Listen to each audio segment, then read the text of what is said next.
خير، ان شاء الله تكونون بخير يا شباب. في هاي الجمعة، ظهيرة هاي الجمعة الغائمة، يوم غيم بس حلوة.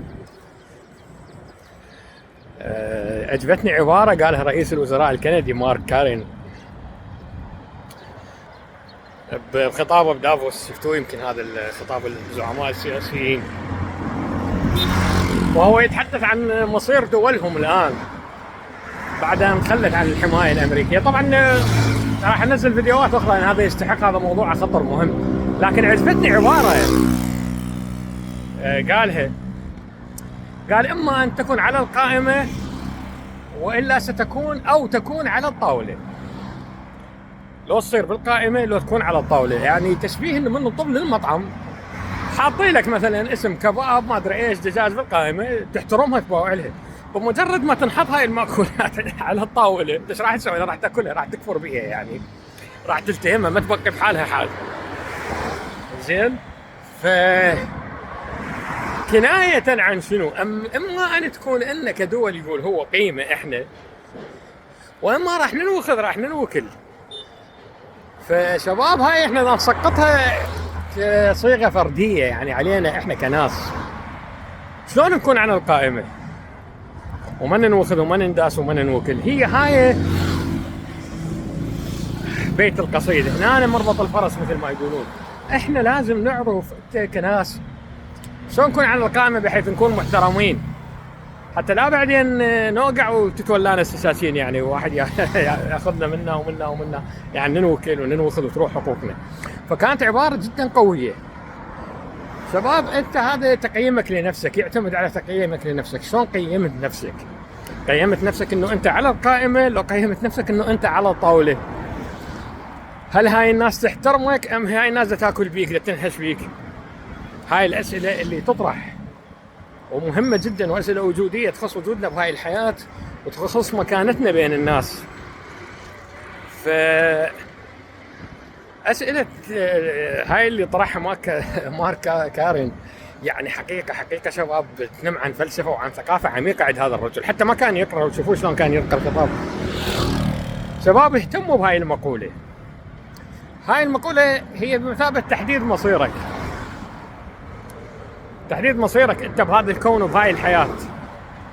هل انت على القائمة ام انت على الطاولة؟ اسأل نفسك يوميا 100 مرة هذا السؤال.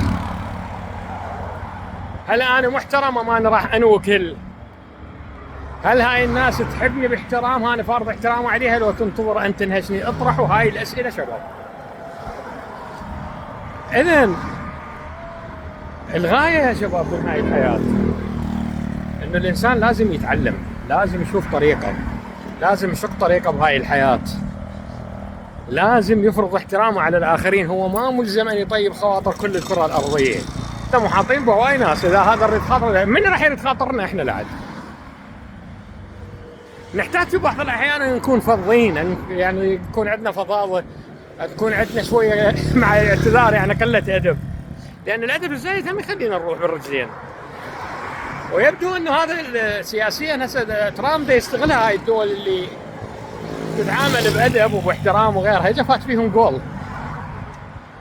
فاحنا شباب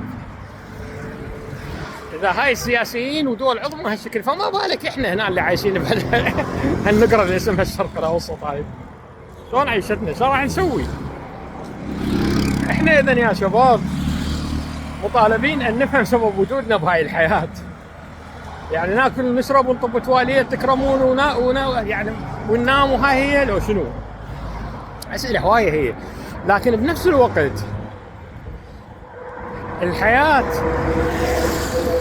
هي عباره عن امتحانات وعن مجموعه مدارس انت تختبرها يوميا، بدءا من لحظه خروجك من المنزل واقتحامك للحياه ومعاشرتك مع هذا ومع ذاك، ومن ثم عودتك الى منزلك. ايش شفت؟ ايش سويت بهذا اليوم؟ من تعامل وياك؟ شلون تعاملوا وياك؟ من سمعك حكايه حلوه؟ من سمعك حكايه مو زينه؟ وهكذا. التامل من شأنه ان يخليك تقيم نفسك دائما. فدائما تاملوا يا شباب حتى تعرفون نفسكم بالقائمه لو على الطاوله. هاي الاسئله انت تستحي ان تطرحها على نفسك. اذا لقيت نفسك على الطاوله عيد نفسك من جديد. منو اول واحد خلاك على الطاوله ولزم الشطل والسكينه وقاعد ينهش بيك؟ ماكو. هذا اول واحد استلمه. ابدا شوي شوي لان تفرض احترامك على الناس، لان الحياه عباره عن مدارس، يعني عباره عن صدمات وكوارث وافراح واحزان ومسرات ومشاكل وغيرها.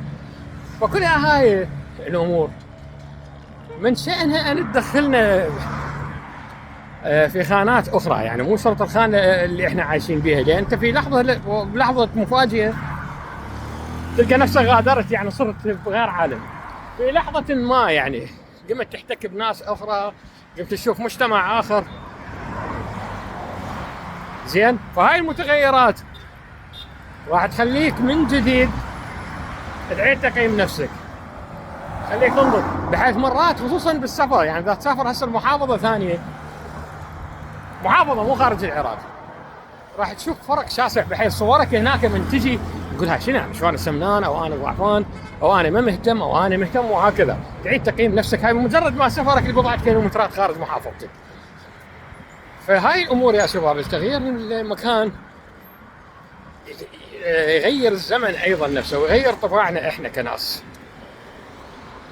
والاحتكاك المفرط بالناس ايضا في بعض الاحيان من ايجابياته يخلينا نفهم حقيقتنا ونفهم احنا شنو. هل هاي الناس تحبنا؟ هل هاي الناس تكرهنا؟ هل هاي الناس تحتقرنا؟ هل هاي الناس تحترمنا؟ بصراحه يعني هاي الاسئله اسئله من المهم واحد يطرحها على نفسه، ما يبقى يعني ما يبقى صافن بس، دائما لازم يبحث عن حلول لمشاكله. اللي ما يلقى من حل لمشاكله راح يبقى على الطاوله يا شباب، عذرا يعني. واللي يقدر ينطي نفسه مجال ويبتكر فتحيز من الوحده النفسيه والفردانيه، هذا راح يقدر يتفوق على هاي المشاكل، ربما يدخل على القائمه يقدر.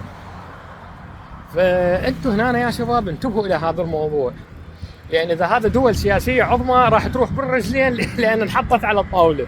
ما بالك انت كبشر تعيش في مناطق بائسه، ماكو قوانين تحميك، وماكو يعني تعتمد على قدراتك الذاتيه انت بس، لا اكثر ولا اقل. من راح يحميك اصلا؟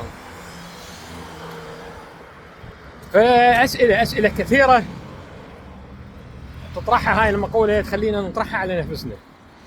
هل هاي الناس تريدنا؟ هل هاي الناس تحترمنا؟ هل هاي الناس تريد تنهشنا؟ وليش تريد تنهشنا؟ احنا شو مسوي لها؟